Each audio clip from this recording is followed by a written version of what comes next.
You've just started your business and sales are probably low, which means profit is low. In this phase, you have two options. Either you grow the normal way or you scale fast. And to scale fast, you need to bootstrap. Bootstrapping means using existing resources to scale and grow the company instead of relying on external resources or money. This is beneficial to the business because bootstrapping forces you to think outside of the box and, in the end, realize there was no box to begin with. It's not the lack of resources that stops business owners from moving forward or innovating. It's the lack of resourcefulness that often gets them stuck. Bootstrapping is a situation in which entrepreneurs start a company with not much capital for their business, and bootstrapping is a way to ensure that that business has a positive cash flow. Many entrepreneurs understand the meaning of bootstrapping, that it's when a business borrows less money and the interest cost is reduced too. Bootstrapping is a steady way to begin compelling revenue and to support future investments by providing the business with a safety net for long-term cost management. This will also provide professionals with the peace of mind that they need to focus on building relations with customers and other professionals. Business people don't have to issue equity, and they can concentrate on obligation on individual sources. With bootstrapping, entrepreneurs can't really experiment out of their forte. The first tactic is done is better than perfect. Too many fumble at this phase. They believe that they need to do the best, have the best, and be the best in order to launch a ground-shaking, heaven-splitting, pioneering product. But that's not required. You don't need to be great to start, but you do need to start in order to ever be great. Best is an illusion.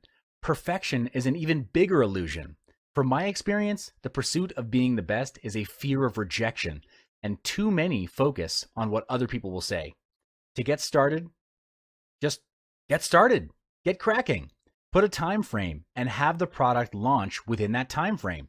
In business, if your product is an innovative product, you want to launch it before your competitors leverage off the first mover advantage.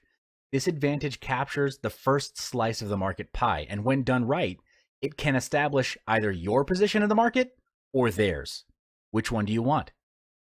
Being perfect will kill your business and your idea because the key insight is this: version 1 is better than version none.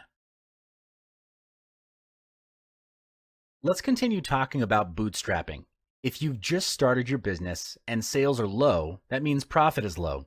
In this module, you'll learn the second tactic that many entrepreneurs are not aware of at this phase. Tactic number 2 is to use what you have to its maximum ability. This translates into being resourceful. This tactic will save you hundreds and thousands of dollars in the long run. And trust me on this when I say it's worth the effort. Before starting my own business and managing a 7-figure company, I got my business experience from working in the largest fast-moving consumer goods company in the world. The company is now worth billions of dollars and has an annual target of one key business unit in the company of over 150 million US. Yes, it's big. Yes, it's huge, and the numbers are glorious, but I saw its Achilles heel. Its massive size was becoming its bane. There were too many processes. Staff turnover was high, and innovation was low. Our numbers were high, but actually we couldn't sustain it. Targets got higher, the market got more competitive, and the stress level of the company was getting more and more toxic. At some point, everyone was clouded with internal bottlenecks and putting out fires within internal departments. Smaller and newer competitors that came into the market were launching products faster than we could react or even innovate. And by the time we got the first campaign rolling to respond to our competitors' product launches, they had already launched product number 2. What was the difference? How could they launch at such speed? When we analyzed the situation, what I discovered was that because they were smaller, they could move and mobilize more quickly. They were being resourceful with what little they had, while we were dragging our feet. Don't make our mistake. In this module of Big Business Blueprint, you'll understand Tactic 3 as it refers to being innovative. This will help you as a business owner to constantly challenge your business. Tactic number 3, disrupt your own company, or your competitors will. This tactic translates into innovation. As a business owner, your worst enemy is yourself, your own mind. The moment you get complacent is the moment you stop growing. Your complacency is also your comfort zone, and there's only so much growth that can happen in your comfort zone. True story. I've sure you've heard of Uber, an app that makes hiring an on-demand private driver easy. Today, in 2017, Uber is valued at over $66 billion. The entire core function of the business is built on the model of hiring drivers. But guess what their R&D department is doing? They're researching self-driving cars. This means that eventually customers will hire self-driven cars instead of on-demand drivers. If Uber was not disrupting themselves, then Google or Tesla would do it for them. The big picture is these three bootstrapping tactics are designed to make you and your company grow with the most effective use of resources. Be obsessed with growth because that's the quickest way to get to 7 figures. Everything grows, even in nature. Do you know how a lobster grows? The hard shell doesn't grow with the soft body of the lobster. So the hard shell is a fixed size. When the soft body of the lobster grows, it feels discomfort. It expands into all the space within the hard shell. It starts to get really uncomfortable until at a certain point, it knows that it needs to shed its current limiting shell. The lobster then finds a spot under a rock, exits from its hard shell, and waits under that rock for its new layer to harden and grow into its new stature and its new strength. That's how a lobster grows, but I think we can learn from it, and that's how our businesses can grow too. If opportunity doesn't knock, build a door. This quote from Milton Berle states that you need to create opportunities and form strategies that will aid in the growth of your $1 million company. One way to construct a $1 million company is to identify a pattern and scale it to the top. For example, Micah Adler, CEO of Fixu, a portable app designer, developed this company from under $1 million in revenue to over $100 million with just $17.6 million in funding and in only 3.5 years after its launch. Some startups begin without any monetization strategy, and that's rather risky if there's no long-term goal.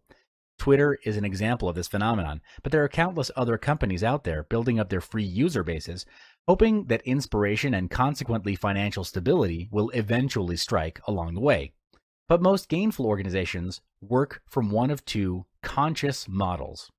Either they pitch a ton of modest items to many individuals, or they pitch a couple of big ticket items to a more limited purchaser list. What's more important than choosing is having a defined plan for monetization. Knowing how you'll make money from the start will prevent wasted time spent hoping that something profitable will come together for you miraculously. Hitting $1 million in revenue during your first year is no small feat, and you certainly aren't going to achieve that goal with a team of underperformers. Yes, hiring slackers is cheaper and easier, but you'll pay for this convenience when your end of the year sales numbers come up short, and they definitely will, trust me. Instead, you need to hire all-stars, and the fastest way to do this is to ask around for referrals. Pay particular attention to the sales hires you make, as these key employees stand to make the biggest difference in your business's bottom line. Finally, if you want to shoot for the revenue moon, you need to be absolutely militant about gathering data and acting upon the data, not your gut. When I approach an innovative marketing project, I prefer to work in short sprints of a few weeks or less, where we'll try something new, check the stats to see how the changes impacted revenue, and then either commit the changes or try a new test. Growing a company to $1 million in revenue in your first year isn't easy, but it is possible. Stick to the tips above and be ruthless about profitability. Even if you don't hit this particular goal, you'll earn the strongest sales results possible for your company. Strategy allows organizations to develop a clearer understanding of their own organization and what's required for them to succeed. It helps organizations understand their core capabilities, identify and address weaknesses, and mitigate risks. It can help organizations better design themselves so that they're focusing on the right things that are most likely to deliver the best performance, productivity, and profit both now and in the future. While strategy can be difficult for many organizations to commence, its benefits are far-reaching and many. From creating new business opportunities to streamlining the operations and engaging staff, A well-formulated strategy will enable increased growth, productivity, and profit, both now and into the future. Depending on where you are now in your business, a pay of $1 million may appear to be intimidating or very distant. The trick is to work backwards. That means if you want your business to earn $1 million a year, the business sales target per month is $83,333 a month, or $20,833 a week, or per day, $4,166. Now that there's some clarity, the next question is, where is the business now, and what does the business need to reach that target? The reason having a strategy is so important is because it gives businesses time to get a sense of how they're performing, what their capabilities are, and if these capabilities are able to help them grow. A strategy can identify trends and opportunities in the future. It can examine the broader changes in the market, such as political, social, or technological changes, as well as consumer changes, and develop tactics so your business can modify and develop to suit these future changes. By creating a business strategy, a company can create a competitive advantage and ultimately understand more about themselves and where they're going. In summary, when you're bootstrapping, work your current resources to their maximum potential and be creative about it. Explore different perspectives and seek for alternatives. Operate the business on its bare necessities to keep the margins high and be obsessed with creating value.